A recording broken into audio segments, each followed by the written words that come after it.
শুকুৰবাৰ বুলি অফিচৰ পৰা অলপ সোনকালে ওলালোঁ আৰু মই এতিয়া ৰুমলৈ অকলে নাযাওঁ। মোৰ লগত গৈ আছে মোৰ লগৰজনী ৰিয়া। আচলতে তাইও নিজৰ ৰুমত অকলে থাকিবলগীয়া হ'লহেঁতেন, সেইকাৰণে মোৰ ৰুমলৈকে ইনভাইট কৰিলোঁ। আমি বোলো সৰুকৈ পাৰ্টি এটাকে কৰোঁ। আৰু আজি আকাশখন চাওকচোন, কাচি জোন ওলাইছে, ইমান যে ধুনীয়া লাগিছে ন। আৰু আমি কি পাৰ্টি কৰিম ৰ'ব, আপোনালোকে গম পাবই। এয়া দেখিছেনে, ডেলিভাৰী বয়জন আহিলেই। আচলতে আমি পিজ্জা অৰ্ডাৰ কৰিছিলোঁ। দুজনীয়ে পিজ্জা খাই ভাল পাওঁ, কিন্তু অকলে আচলতে খাবলৈ মন নাযায়।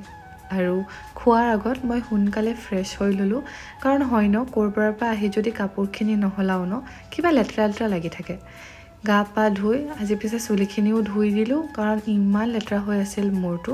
ৰ'ব, খালি ড্ৰায়াৰ দি শুকুৱাই লওঁ, নহ'লে ঠাণ্ডা লাগে বুলি ভয় লাগে ন। আৰু এতিয়া খোৱাত লাগি যাওঁ।